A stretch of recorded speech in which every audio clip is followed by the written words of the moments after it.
Hello chaps, welcome back after the Easter holidays to the summer term.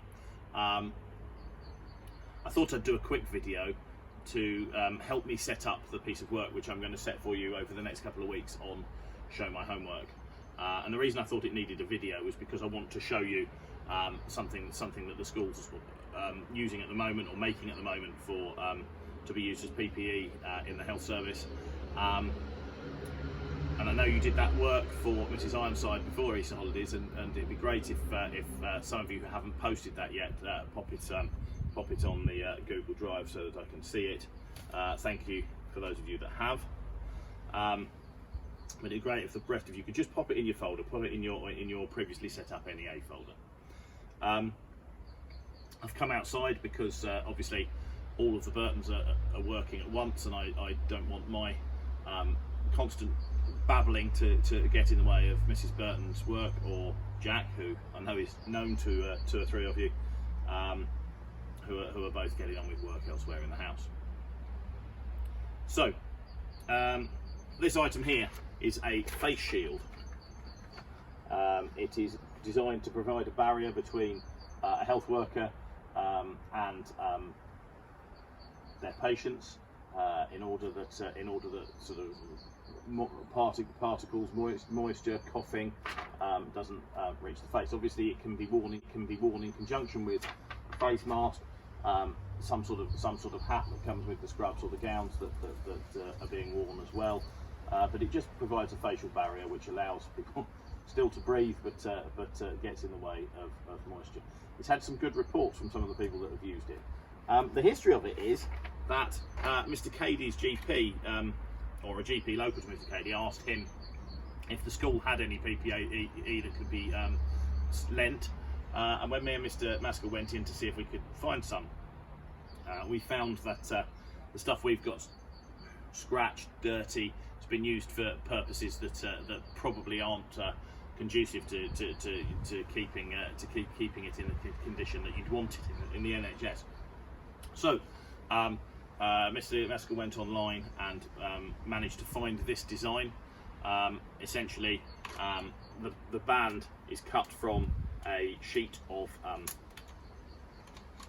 polypropylene, 1 mil thick, and is made of 3 separate parts, which I'll take apart now and show you.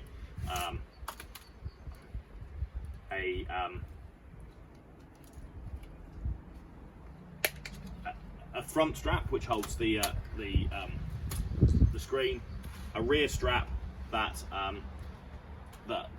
it makes it adjustable and holds it to the back of your head, and a third strap which goes on the forehead. I suppose one of the things people have asked me is, why is it made of 3 parts, not 2? And the answer has to be that you wouldn't want the screen right against your face. It's far better sort of 20-30 mil away from the end of your nose, and makes it more comfortable and easier to work with. The fourth element is actually the screen itself, which I think is very clever. It's just a piece of A4 acetate sheet used for overhead projectors, etc.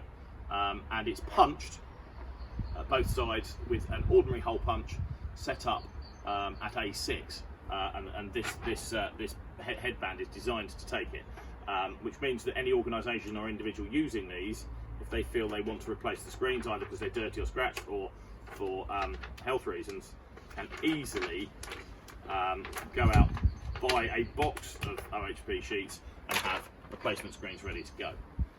So I think that's a really impressive piece of kit. I'm going to show you how these 3 bits reassemble in a second, and obviously on the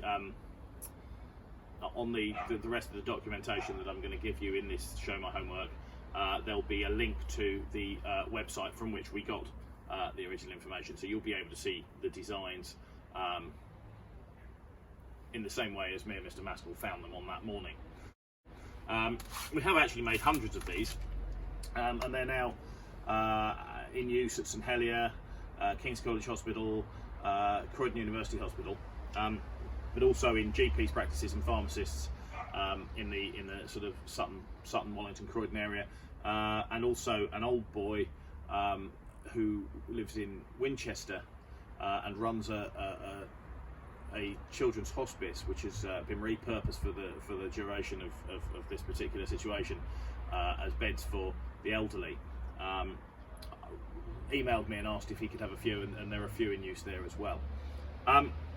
They reassemble very simply by strapping together. I've got quite good at this, having made quite a few myself.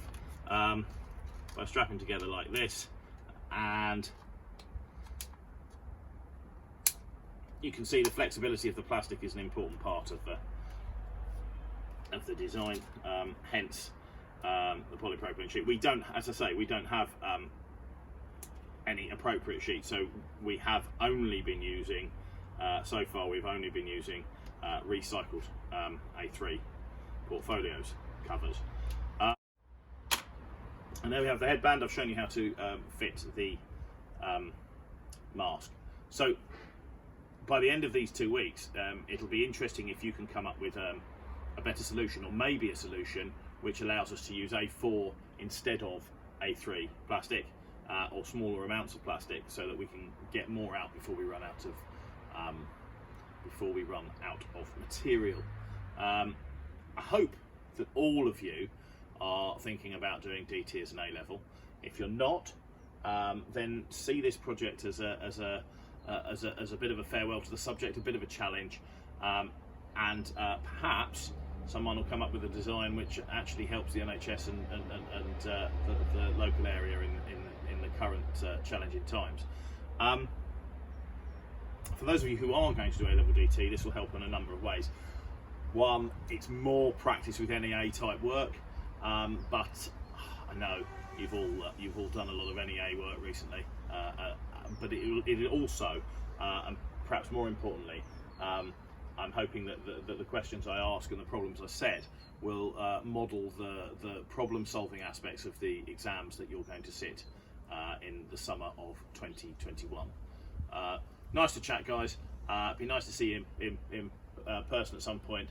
If I'm able, I will set up a Zoom meeting next week where we can discuss some of the designs and some of the ideas around this project. But in the meantime, hope you're all well, and look forward to seeing you soon.